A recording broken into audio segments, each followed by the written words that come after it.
Here is my match week 7 Premier League predictions. Starting off, we have Bournemouth versus Fulham. Now, both of these two teams are pretty good, to be honest. I mean, Bournemouth have showed it this season. Like I've said many times, many people would have had them struggling with the loss of their key players, but they have shown through that they are still good enough this season. Compare this to Fulham, who didn't make any signings in the summer until right at the very end, and they brought in a few wingers. And granted, they did just lose 3-1 to Aston Villa, but they did start the game alright in that. They did take a 1-0 lead in that game. So, how do I see this game playing out? Well, I see it playing out in Bournemouth's favour. It is at the Vitality Stadium, so I'm going to go with Bournemouth 2, Fulham 1. Then we have Leeds United versus Tottenham. Now, Tottenham are right up in the Premier League table. They're 4th place right now, I believe. That is to Leeds, who, to be fair, they haven't been terrible this year, but they've not been world beaters. I mean, I would probably give them a go in this game, and I'm going to give them a go in this game. But do I think they're better than Tottenham? No.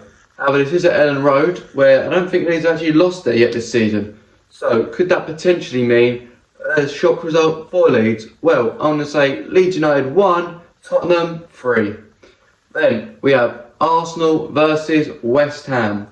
Now, West Ham, under Nuno, got a draw in their first match, which was away at the Hill Dickinson Stadium. First away team to score there, in fact, with Jared Bowen getting the goal. However, West Ham are very poor defending crosses and corners. When you look at Arsenal, they just nicked a 2-1 win versus Newcastle last time out with a corner goal. Arsenal, very strong at corners. West Ham can't defend them. I can imagine Arsenal probably scoring from a corner in this game, maybe even more than one from a corner. Also, they have Gyökeres now up front, who's been starting very well for Arsenal. So, I believe Arsenal will end up winning this game. It's at the Emirates, so I see this game being Arsenal 3, West Ham 1. Then we have Man United versus Sunderland. Now, Man United are not that good of a team. I mean, under Ruben Amorim, they have been really struggling this year. They've just been beaten 3-1 by Brentford. Compared to Sunderland, who are up 5th in the Premier League. No one would have expected them to be that high up already. So, how do I see this going? Well, right now, I'm leading like Man United at Old Trafford.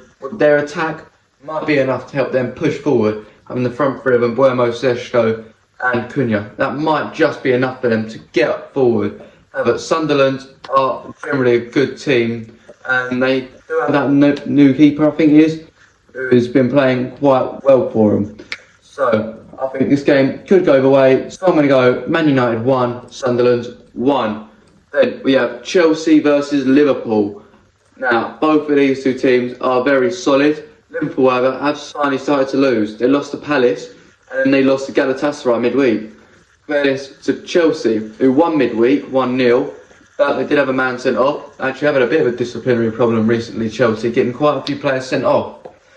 So, do I think they could do it, however, Chelsea? They're obviously, on paper, they're stronger than Palace, but on paper, doesn't necessarily mean the same as real life. So, can Chelsea do it? Well, I'm going to say Chelsea 1, Liverpool 2. Probably a late goal for Liverpool. Then we have Aston Villa versus Burnley. Now, Villa finally got the first win of the season with a big 3-1 win at home to Fulham. Now they're at home again, this time against Burnley. How do I see this going? Well, I think Burnley do have generally a pretty strong defence, apart from them scoring 2 own goals at the Etihad last week. That wasn't great from them. But other than that, when they have played at Turf Moor against Liverpool, held them to the last 30 seconds to score. They do have a decent defence under Scott Parker. It's the Villa who have just got a good attack. I mean, they did obviously get 3 goals in that last game and played well in general in that second half. They pushed forward, got themselves the goals they needed. So, how do I see this laying out? Well, I think Villa are going to score. I think they're not going to get 1. It's going to be Aston Villa 2, Burnley 0. Then we have Everton versus Crystal Palace. Now, I don't think I really need to say much here. Everton under Moyes are not a bad side. I mean, Grealish won August Player of the Month, but we're now in October, not August anymore. So how's this going to go? Well, I do think there's still a decent side of Everton. I think they will score. But Palace are 18 games unbeaten for a reason, and I think they're going to make it 19. I think this is going to be Everton 1, Crystal Palace 2. Then we have Newcastle versus Forest. Now, Newcastle have got Nick Woltemade in up front. He started really well for them this season.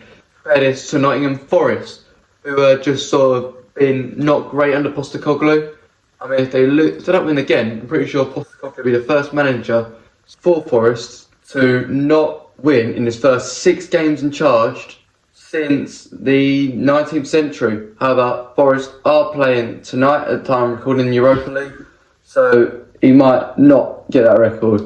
How do I see this one going? Well, I think Newcastle are going to win this. I'm going to say Newcastle 3, Nottingham Forest 0. Then we have Wolves versus Brighton. Now, Wolves are probably the worst team in the league right now. No offence, Wolves fans, but really they have been struggling a lot this year. Compare this to Brighton, who have always sort of been pretty good, playing nice football. Well, on Fabian Herzler, I think they're going to have enough in the tank to get the job done in this game. I'm going to say Wolves 1, Brighton 2. Finally, the last game of the week is Brentford versus Manchester City. Now, Man City do generally struggle against Brentford. However, I do think Brentford aren't the best team. I mean, granted, they've just beaten Man United 3-1, but United aren't great either. But it's the City. They've just beaten Burnley 4-1, or was it 5-1 at the Etihad?